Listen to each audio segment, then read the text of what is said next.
Modern Talking. Einfach anders. Der Podcast mit Thomas Anders. Modern Talking.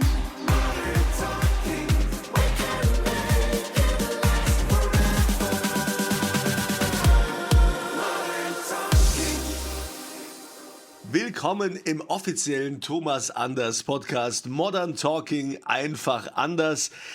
Ja, wir wissen Bescheid. Es gab schon ganz viele Nachrichten über die sozialen Medien. Was ist da los? Wir vermissen unseren Podcast. Was ist mit Thomas? Geht's ihm gut? Also ich sehe ihn, er steht vor mir. Er ist, okay, er sieht ein bisschen anders aus als sonst. Er hat heute etwas, wo man ihn sonst nie mit sieht. Er hat heute eine Mütze auf. Aber es geht dir gut, Mütze. Thomas. Eine Kappe, ein Cappy habe ich auf. Eine Mütze. Eine Mütze denke ich mir sofort an Wollmütze, sowas, die ich als Kind schon gehasst habe. Mit einem Bommel irgendwie drauf oder sowas. Ja, mittlerweile haben die wieder Kult, diese Bomben. Das stimmt, das ist absolut richtig. Die haben echt Kult. Aber ich finde immer, ich habe eigentlich kein Mützengesicht. Hast du ein Mützengesicht? Nee, ist dir ich auch egal. nicht. Bei mir ist es ja auch egal. Ich habe ja eh so einen Kürbiskopf. Ja? Ich sehe auch nicht so gut aus wie du. Ja, ich meine, du kannst alles tragen. Verstehst du? Bei mir ist es egal. Ja, da hebt er wieder die Mütze. Die Cappy, so eine Basecap hat er auf. Aber erzähl doch mal, wie es dir geht, Thomas, damit jetzt auch alle wissen, dass das alles in Ordnung ist. Naja, es lag ja jetzt nicht nur an mir. Du warst doch auf großer Weltreise. So, jetzt geht's direkt los hier. Jetzt geht's direkt los mit Schuldzuweisungen. Als wäre ich jetzt derjenige, der sich irgendwie verdrückt hat und irgendwie keinen Bock gehabt hätte. Du warst am anderen Ende der Welt, mehr oder weniger. Wer halt eben nun Facebook oder Insta geguckt hat, der kennt dich ja, als du auf Barbados warst und gesungen hast am Strand. Ja, jetzt lacht er. Ja, hast du auch verfolgt, als ich die rote Sonne von Barbados performt habe. Ja.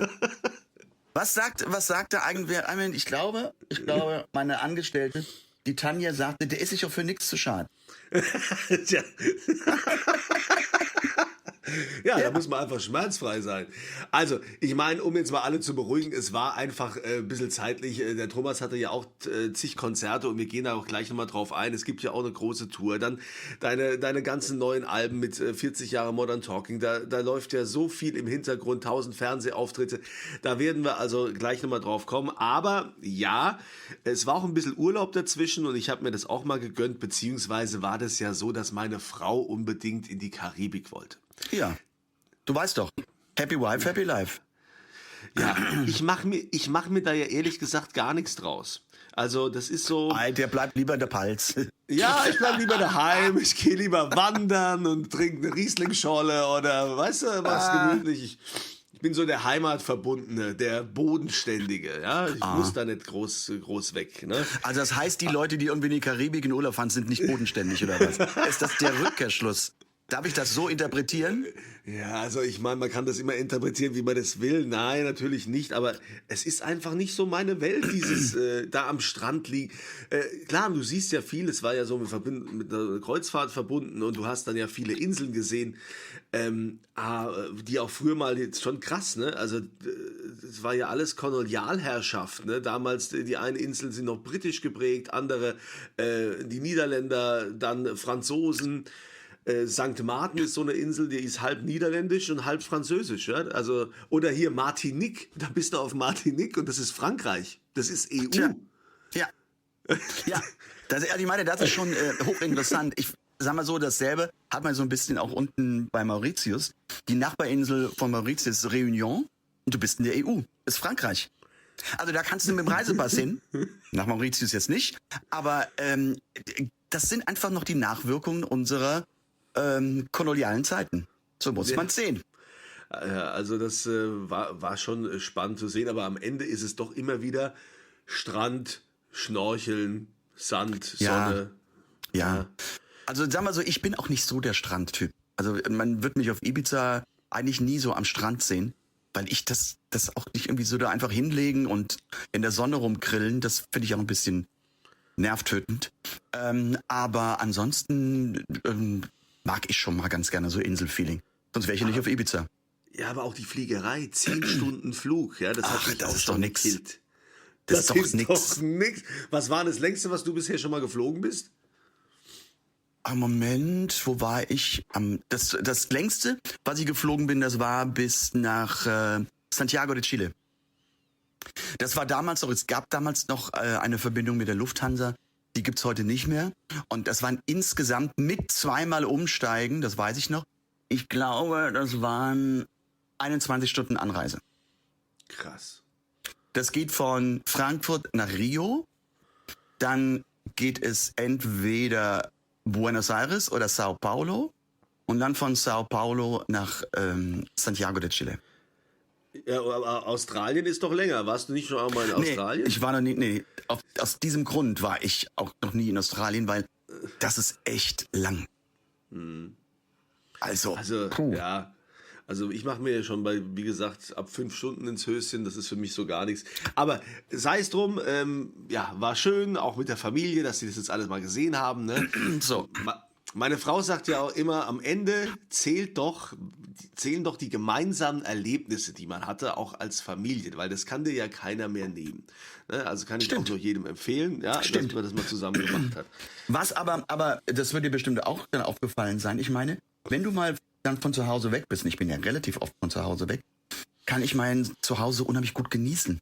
Ja, absolut. Man fühlt sich dann wieder, also ich meine, man fühlt sich wieder richtig so, ach, das ist dann doch alles so, wie man es sich vorstellt und wie man es mag und wie man sich eingerichtet hat und sowas. Das hast du natürlich nicht, wenn du permanent zu Hause bist, ne? Dann kriegst du auch immer so Lagerkoller. Ja, der Harm ist der Harm, ne? Der Harm ist der Harm, wie man so sagt, ja.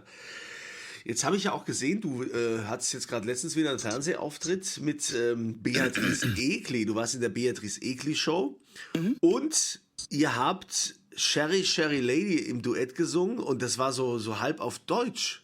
Ja. Ja, es war halb auf Deutsch. Warum?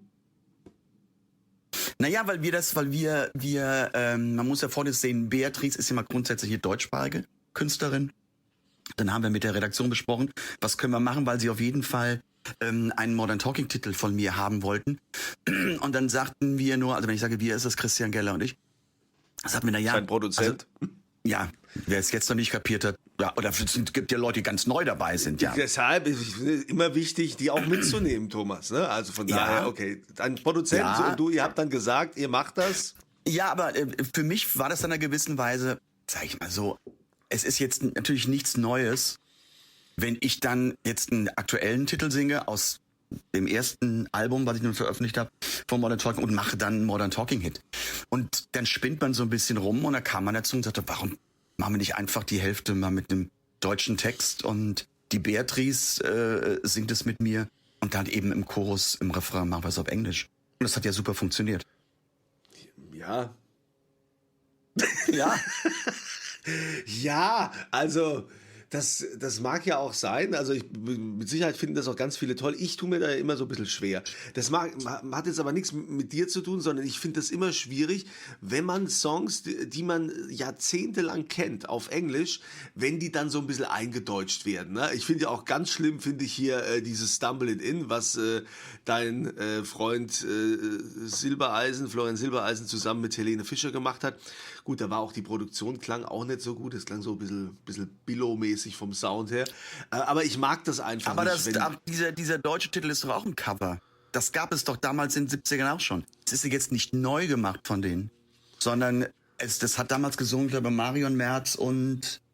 Nee, ach so. Ja, stimmt. Das war, also das wurde schon mal auf Deutsch gesungen, aber original ist hier Chris Norman und Susi Quattro. Susi Quattro, genau. Ja, aber Sherry Sherry Lady ist Sherry Sherry Lady und das will ich dann nicht auf Deutsch hören. Also ich will es dann nicht, ja, aber dafür sind die Geschmäcker ja auch verschieden. Ich meine, du hast wie immer toll ausgesehen, du hast das super performt und das ist ja dann wieder so eine Geschmackssache, weißt du, das ist...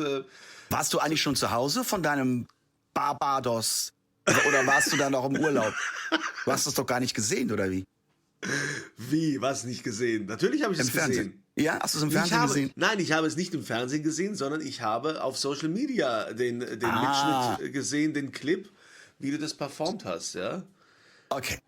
Also ich sitze jetzt nicht auf Barbados oder auf dem Kreuzfahrtschiff und schaue mir die Beatrice Egli Show komplett an. So. das wäre mal ein feiner Zug gewesen als Kumpel, aber ich merke mir das. Ich habe deinen Auftritt mir angeguckt, das muss reichen. Also ich finde, das ist doch wirklich genug. Und wie gesagt, du hast es gut gemacht, aber es ist jetzt nicht mein Geschmack. Wobei, Ja. ja, aber das Feedback der Fans ist da ja auch immer so eine Sache. Ganz viele, die sagen, ja, total cool und toll. Dann gibt es vielleicht welche, die eher auf meiner Seite sind, aber das ist ja normal. Guck mal, man muss ja Folgendes sehen. Das ist ja jetzt nicht, wo wir sagen, wir machen das jetzt turnusmäßig, also oder wir machen jetzt ein neues Konzept. Für mich, aus meiner Sicht heraus, weißt du, ich singe jetzt irgendwie Sherry, Sherry Lady, so mehr oder weniger 40 Jahre. Das ist doch schon geil allein.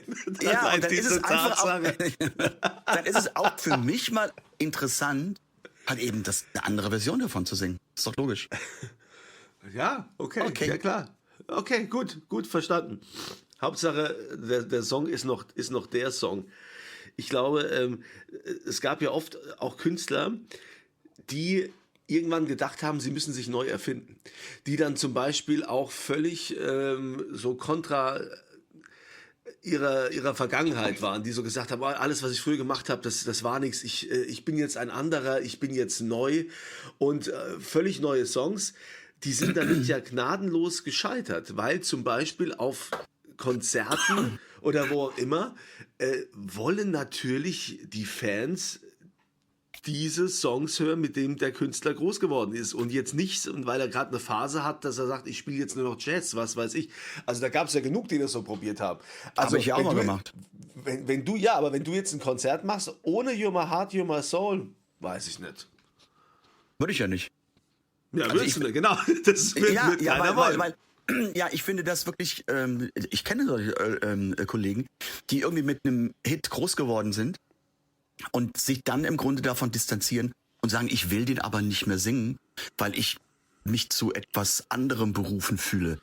Okay, Ja. dann muss er eben das Tal der Steine durchgehen und dann ist das ja auch vollkommen okay, wenn man das so will. Ich meine, man ist ja jetzt als Künstler nicht auf der Welt, um grundsätzlich seinem Publikum zu gehorchen und nur das zu singen, was das Publikum will. Das ist ja auch eine Sache, das muss man mit sich ausmachen. Ich meine, auch in der Beatrice Egli Show, die du ja nicht ganz gesehen hast, wie wir eben gehört Ja, haben, wie gesagt, ja. da war ja auch Curtis Stigers. Und Curtis Stigers hat natürlich einen Welthit in den 80ern, I Wonder I Why. wonder why. Ja. Genau. Und der ist ganz weg davon und der macht nur Jazz. Nicht unerfolgreich, aber Jazz ist ja so eine Nischenmusik. Und da hat er mehrere Preise abgeräumt und sowas. Ja, dann ist es so. Also, wenn er sich damit wohler fühlt, muss man das, finde ich, akzeptieren. Aber in einem hast du vollkommen recht, wenn ich irgendwie Konzerte gebe und die Menschen geben das Geld dafür aus, um mal eben, das geht ja darum, um in schöne Erinnerungen zu haben und in Erinnerungen zu schwelgen und ja, dieses Gefühl zu haben, was Tolles, den tollen Song, den man von dem Künstler liebt, wenn der dann nicht gesungen wird, ist das schade. Ich habe das schon ein paar Mal erlebt.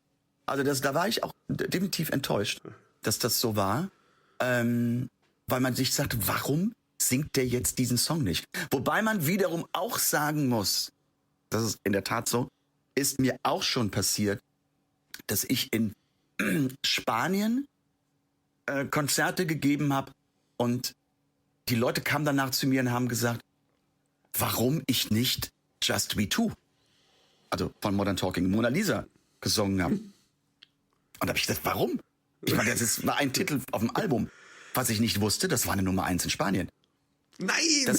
Ja, und das Wissen, also weiß man manchmal als Künstler nicht. Also wenn ich jetzt irgendwo im Ausland bin, ich war nun halt eben auch, das kommt nun dazu, ich war auch in Zentralasien und hatte eine Tour, deshalb gab es auch den Podcast halt eben in der Zeit nicht. Ich erkundige mich ja nicht vorher oder schreibe nicht mein Programm um, in welchem Land welcher Song am erfolgreichsten war. Denn wenn er in diesem Programm zum jetzigen Zeitpunkt nicht drin ist, dann ist er einfach nicht drin. Ich weiß, das ist manchmal für die Zuhörer und Konzertbesucher doof, aber ich habe ja noch mehrere Hits. Und einer trifft es immer. Ja, einer wird dabei sein. Wo du gerade sagst, Curtis Stigers, da erinnere ich mich noch dran, das war auch schon 20 Jahre her. dann saß ich mit ihm in der Aufnahmekabine, ne? Also für die es nicht wissen, ne? In so einem Studio, ne? Da gibt es quasi die Aufnahmekabine, wo dann eben auch das Mikrofon ist und der Kopfhörer und hinter der Scheibe sitzt dann der Tontechniker. Und da hat er was eingesungen mit Gitarre. Und das war so krass, also diese Stimme, ja, diese Höhe, in die er da gekommen ist, ja. Und ich saß da direkt nebendran, das war schon eine coole Erinnerung. Nur jetzt muss ich halt sagen, ne, wo er jetzt auf diesem Jazz-Trip ist, das ist nicht mehr meine Welt, ja. Tut Ja, mir klar, leid. das ist so. Es gibt ja auch Fans von mir, die auch halt eben bei mir mit dem Deutschen nichts anfangen können. Muss ich aber dann so akzeptieren. Das ist ja im Grunde der ähnliche Fall. Das heißt, die sagen, eigentlich will ich einen Thomas Anders nur auf Englisch singen hören. Warum macht er jetzt Deutsch? Ja, aber es ist legitim, dass ich es machen möchte. Es gibt ja auch Gott sei Dank genügend, die es auch mögen, wenn ich Deutsch singe. Aber da fällt der ein oder andere schon mal raus aus dem Raster. Ja, aber jetzt ist ja hier Modern Talking, war ja eine Riesennummer. Ich glaube, darüber haben wir noch gar nicht gesprochen, oder? Über Berlin. Also da war ja im Zoopalast das war Dolby Digital, oder wie heißt das? Dolby Atmos? Dolby Atmos. Dolby Atmos Sound. Kai Böcking hat das Ganze moderiert und ich habe ja auch noch Videos gesehen, wo dann auch alle irgendwie getanzt haben. Ja. Im Kino, im Filmpalast. Und da waren ja auch einige Wegbegleiter von dir und ihr habt da, wie hast du das erlebt, dieses Event? Also ich habe mich da sehr treiben lassen, weil ich habe es ja jetzt nicht mit organisiert. Das war wirklich auf der Seite von Christian und hat eben seiner Firma und der Plattenfirma, weil ich ganz bewusst gesagt habe, okay, also man nennt es ja Pre-Listening, also eine Vorhörparty von dem ersten The First Album, also von dieser Sechserreihe Thomas Anders Sings Modern Talking, die in diesem Jahr erscheint, für die es noch nicht gehört haben. Also das war eben das erste Mal, dass man das auch im Dolby Atmos Sound gehört hat und darüber gesprochen hat und wurde medial groß aufgearbeitet. Und ich habe mich bewusst bei der Organisation treiben lassen, weil ich nämlich, mehr oder weniger geht's ja immer um mich. In dem Fall Modern Talking. Aber ich wäre nur der Protagonist, der dort war. Und wenn ich das Ganze mit organisiert hätte, dann wäre natürlich sehr viel von so einem Überraschungscharme weggefallen, wo man mich auch mit überraschte. Also ich habe auch mit Kai keine Moderation abgesprochen. Oder es war ja noch einen Podcast gemacht für Apple. Das haben wir auch nicht abgesprochen, was da war, weil ich finde, weil es so eine emotionale Veranstaltung war für viele Menschen, sollte es auch für mich sehr emotional sein. Und das wäre es nicht gewesen, hätte ich dann eben über Wochen im Grunde am Schreibtisch mitgesessen und hätte gesagt, dann kommt der Programmpunkt, wir machen das und wir machen jenes und dann kommen hier die und die Fragen und dann wird das gemacht. Da habe ich mich sehr treiben lassen und ich fand, das war die richtige Entscheidung. Das finde ich aber auch toll. Also es macht ja auch nicht jeder Künstler. Ja, das ist ja auch ein Zeichen des Vertrauens gegenüber deinem Produzenten, dass du dich einfach darauf einlässt. Weil es gibt ja, also ich meine, ich kenne das ja hier aus der Branche, dass ob das die Politik ist, ob das irgendwelche Superstars sind, natürlich wollen die vorher die Dinge absprechen. Ja, da wird vorher alles klein besprochen, weil sie alle keine Überraschungen haben wollen. Ne? Es gibt nur noch wenige Künstler, die sich auch wirklich spontan auf was einlassen. Also ich gehöre zu denen, die nie wissen wollen, was sie gefragt werden. Weil ich habe einfach gelernt, meine Stärke liegt einfach in der Spontanität. Und also bei mir ist es so, ich weiß nicht, wie es bei den anderen Kolleginnen und Kollegen ist, in dem Moment, wo ich weiß, was man mich fragt, mache ich mir viel zu viele Gedanken und will in die Antwort viel zu viel Information reinbringen. Und wenn man so viel überlegt und so viel Information in eine Antwort reinbringen will, geht oft auch, sagen wir mal so, die lustigen Momente, die fallen weg. Und Spontanität ist dann schon gar nicht mehr da. Und ich bin einfach jemand, der gut spontan reagieren kann. Und deshalb tut mir das gut, wenn ich nie weiß, was ist. Und es wird hier immer wieder gefragt, naja, was darf ich Sie denn nicht fragen? Oder und dann sage ich, Sie können mich alles fragen. Ja, aber es könnte da natürlich auch eine unangenehme Frage kommen. Ich sag, kann sein, aber es kommt von mir auch dann eine unangenehme Antwort. Also das müssen Sie sich vorher überlegen, wenn Sie eine unangenehme Frage stellen. Da kommt die Rückhand, aber die kommt auf den Punkt. Ich glaube, die haben mittlerweile alle Schiss, Fragen über Dieter Bohlen zu stellen. Ne? Im Zusammenhang mit Dieter Bohlen, da haben sie mittlerweile alle irgendwie Schiss, wo sie sagen, ja, kann man ihn das fragen? Will er darüber überhaupt sprechen? Und will man das? Und so. Ich denke, da ist immer Handicap. Aber du hast es ja mittlerweile auch schon oft sehr deutlich gemacht. Ich finde, man muss da keinen Schiss vor haben. Ich finde nur diese Fragen so unfassbar langweilig. Und das regt mich ja im Grunde gerade bei professionellen Journalisten, regt es mich ja so auf, dass die immer, oder viele, die ganz, ganz viele, die gleiche Krütze fragen. Da können sie doch, keine Ahnung, da gibt's doch bestimmt von mir unzählige Interviews, die man abrufen kann. Da ist das schon 1000-mal erklärt. Da hatte ich jetzt eine Kollegin, sag ich, eine Journalistin, die auf mich zukam. Ich sagte, ja, ich habe jetzt noch eine letzte Frage. Wahrscheinlich ist das eine ziemlich blöde Frage. Wo ist denn noch die Nora-Kette? Und da habe ich gesagt, das ist eine saublöde Frage. Sag ich, gucken Sie irgendwo im Netz, was ich irgendwann in den letzten 20 Jahren darauf geantwortet habe und suchen sich das raus, was Ihnen gefällt. Ich antworte darauf nicht mehr, weil ich keinen Bock mehr. Ich boykottiere so dämliche Fragen einfach. Zumal wir diese Sache ja auch in den ersten Folgen des Podcasts sehr, sehr, sehr ausführlich behandelt haben. Oh Mann. Und Also das ist ich immer, frage weil nicht sie, mehr danach. Dir will ich eine klatschen. Also sagen wir, das ist ja wirklich etwas, das ist so oft diskutiert und das ist ja, ich bin ja wie ein Wiederkäuer.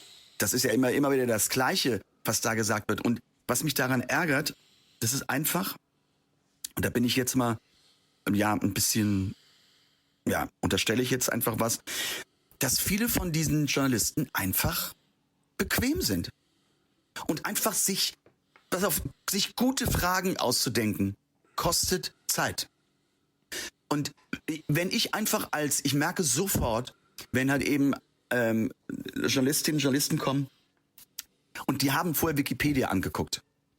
Das ist immer das Einfachste. Und wenn ich weiß genau, das sind die Wikipedia-Leute und daraus haben die ihre Fragen zusammengestrickt.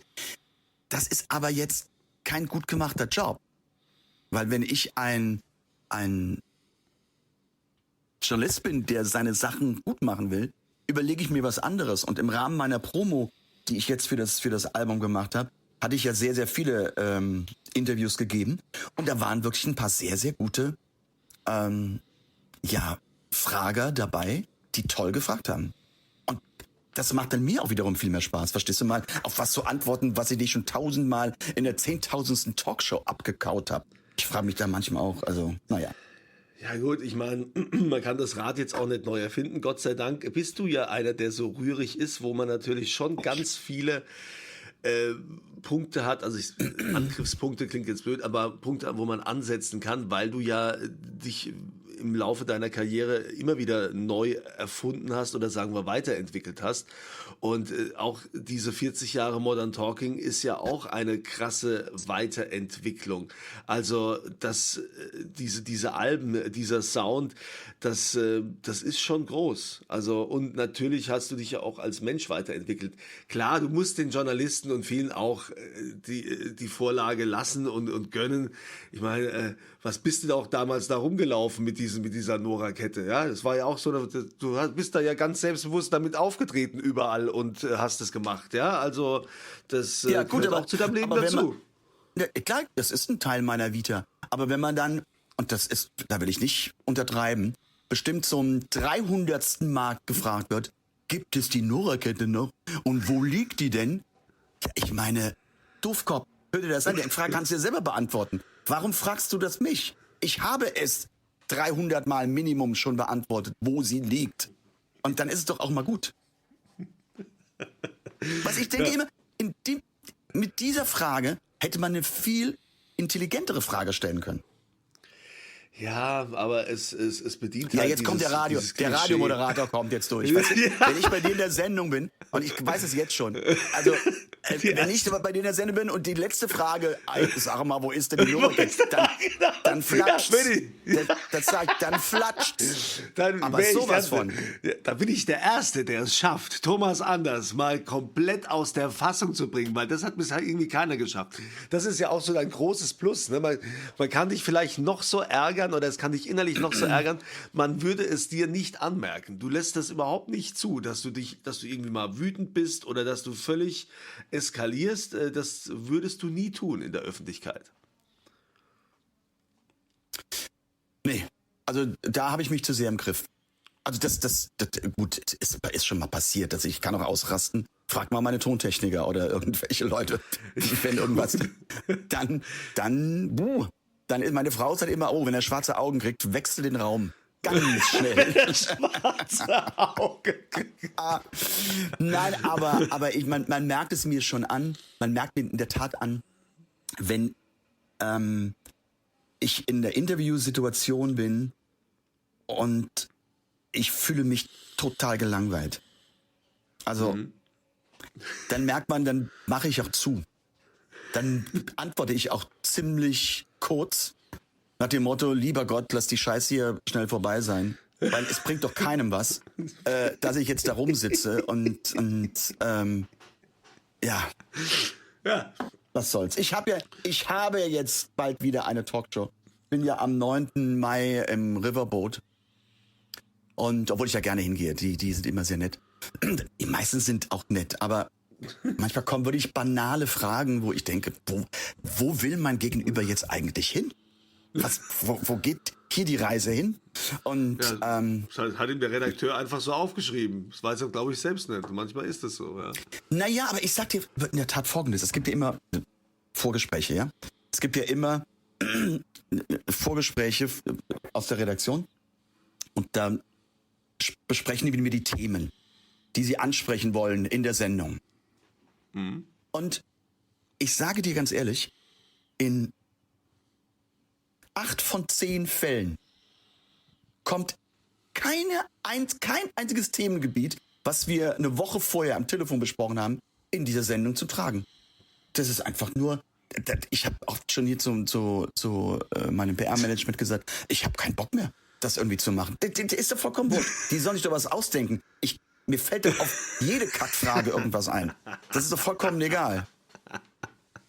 Ja, Riverboat hast du ja schon gesagt, da bist du demnächst und dann geht es ja auch weiter mit Album, Performance, Konzerten, Tour. Bring uns mal auf den aktuellen Stand. Naja, also das zweite Album ist veröffentlicht, also Let's Talk About Love. Das zweite von den 6 Alben, wer es noch nicht mitbekommen hat, die alle in diesem Jahr kommen. Das veröffentlicht und ich bin jetzt am 3., das heißt also morgen, 3. Mai bei Giovanni Zarella und bin dann am Tag danach live im ZDF Fernsehgarten und bin dann am 9. Riverboat und wer dann am 10. irgendwie Bock hat auf Schlager, da bin ich halt eben auch Gast in der Schlagernacht in Köln. Und so geht's halt eben weiter. Also Ende des Monats bin ich, was Deutschland jetzt betrifft, ich habe viele Auslandsgeschichten, aber ich bin in Flörsheim, bin ich am 30. Mai, am 31. in Belitz, wo der Belitzer Spargel herkommt. Also Hat ihr gerade Saison? ja, ich habe auch schon ganz toll gegessen. Und so geht das weiter. Also man kann sich ja informieren. Und natürlich arbeiten wir jetzt ab Mai an dem Programm und intensiv an dem Buch von meiner Tour, die im März in Deutschland stattfindet und in Wien. Also Wow. Deutschland und Wien. Also im März 2026. 26, ja. Krass. Da freue ich mich drauf. Da komme ich dann auch mal mit, wenn ich darf. Hast du dich jetzt eingeladen hier selbst? So einfach. Nee, ich komme da einfach mit, habe ich gesagt, ja. Also ich biete mich an, ja. Das ist ja, ich meine, das ist ja auch irgendwie, ist das nix, wenn ich sage, ich komme da mit. Doch. Musst ja mal anständige Künstler auf der Bühne sehen. Guck mal, da ist er wieder hier, der Superstar hier. Ja, ist doch Frankfurt. Wo sind wir denn? Ja, bin gespannt auf die Show. Ja, also, aber das ist ja erst nächstes Jahr. Wer weiß, was bis dahin noch alles passiert. Das ist richtig, aber ich gucke gerade, wo sind wir denn? Frankfurt, das ist doch your home Dingsbums. Ja, Frankfurt ist am oder- 27. März. 26. 27. März. Bist du auch in Mannheim? Nein. Frankfurt. Es ist nicht so viel. Es ist Berlin, es ist Hamburg, es ist Stuttgart, es ist Leipzig, es ist Düsseldorf, Frankfurt und Wien. Na Wien, ja, könnte man Na, kleine das ist Ausflug sehr machen, geil. mal als Runde ins Sacher gehen und mal Ja. schauen, ja. Ja, okay. Also, das ist ja schon mal cool, wenn da jetzt noch die neue Tour vorbereitet wird. Das war ja eigentlich, war das doch noch so ein bisschen, als wir noch vor einem Jahr oder 2 Jahren schon mal gesprochen haben und das alles so irgendwie noch nicht in den trockenen Tüchern war doch gar nicht so richtig klar, ob es eine Tour gibt. Oder habe ich da was falsch verstanden? Klar, ich meine, es war da die Vorbereitung mehr oder weniger auf diese 6 Alben und auf die 40 Jahre jetzt Modern Talking. Aber man merkt, also man kann ja nie wissen, wird das so ein Erfolg oder nicht. Aber in der Zeit der Vorbereitung, das heißt auch als ich die Interviews machte, und es sind ja, man muss sich jetzt so vorstellen, also wir wussten, das Album erscheint jetzt am 7. März 25, das erste Album davon. Und es gibt ja dann einige Zeitungen oder Zeitschriften, die so viel, man nennt das dann Vorlauf haben, die müssen ja durchs Layout und die müssen ja im Grunde auch gedruckt werden und mit Fotos, Grafiken muss ja alles gemacht werden, dass man da schon Interviews im November machte oder im Dezember, damit man dann in der März-Ausgabe drin ist. Das ist jetzt nicht beim Tagesgeschäft, bei den Tageszeitungen, aber es gibt eben Monatszeitungen, ganz klar die März-Ausgabe von so einer Zeitung, die kommt meistens in der ersten Hälfte, ist ein bisschen komisch, aber in der ersten Hälfte des Vormonats. Also es kommt dann in der ersten Hälfte Februar, kommt dann die Zeitung für März.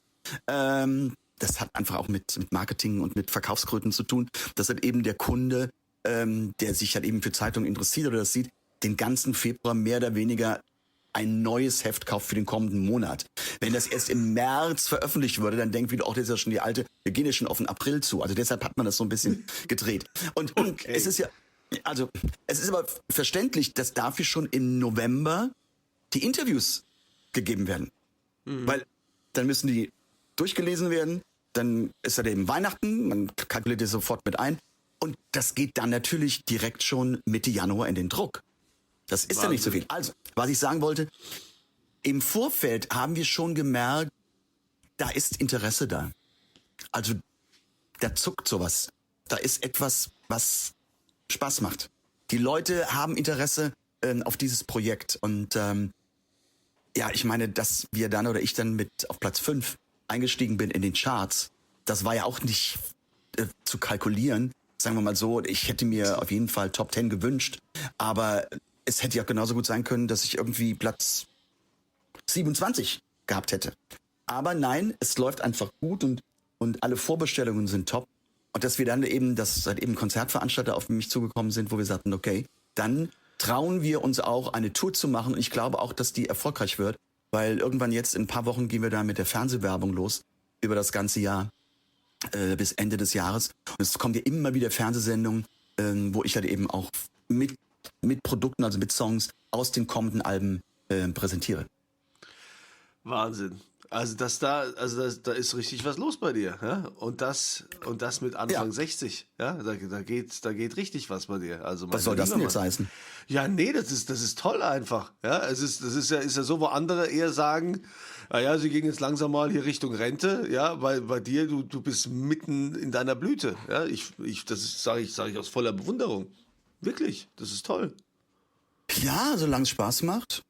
Ja, das ist mega. Also, ja, freuen wir uns auf alles, was da jetzt noch so kommt. kommen mag. Ja. Und wir sind jetzt auch wieder vereint und ich hoffe, wir konnten euch mit diesem Podcast wieder ein bisschen updaten und ein gutes Gefühl geben, ja, dass es uns gut geht und was so alles ansteht. Ihr seid natürlich herzlich eingeladen, immer hier wieder eure Fragen auch einzureichen, ne, an podcast@thomas-anders.com. Die Fragen, die wir dann quasi veröffentlichen, da gibt's ja dann die Modern Talking einfach anders Podcast-Tasse, ja, nicht vergessen. Und in diesem Sinne, Herr Anders, es war schön, dich auch mal mit Cappy zu sehen. Jawohl, Cappy. Gut, du hast mich ja jetzt gesehen. Also, aber manchmal gehe ich wirklich auch mit dem Hund Gassi und habe auch ein Cappy auf oder sowas. Das mache ich schon, aber nicht bei den Temperaturen. Da will ich nämlich drauf hinaus jetzt. Also war mir wieder sehr schön, mit dir geplaudert zu haben, Hunzilein. Nein, aber es geht ja, ich wünsche allen eine ganz, ganz tolle Zeit. Es geht ja wirklich in den Frühling. Und ich muss euch sagen, es ist für mich mit die schönste Zeit des Jahres, wenn man sieht, wie die Natur ja sich entfaltet. Und ich finde es ja so toll, man hat den ganzen Sommer noch vor sich. Und ich finde es immer so traurig, wenn dann schon so Ende September und wo man denkt, ach, hoffentlich, wir kriegen das alle, wird's noch ein goldener Oktober? Da weht schon so Wehmut drin, weil wir wissen, wir sprechen nie vom goldenen November, weil der ist immer grau. Was ich sagen will, ich wünsche euch eine tolle Zeit und wie gesagt, viel Spaß mit meiner Musik und ich hoffe, dass wir euch wieder gut unterhalten haben und dass ihr natürlich immer dabei seid, wenn ich meine Shows mache, beziehungsweise wenn ihr mich im Fernsehen seht. Also, bis dahin, fühlt euch unterhalten, bis zum nächsten Podcast. Liebe Grüße. Modern Talking. Einfach anders. Die Story eines Superstars. Der Podcast mit Thomas Anders.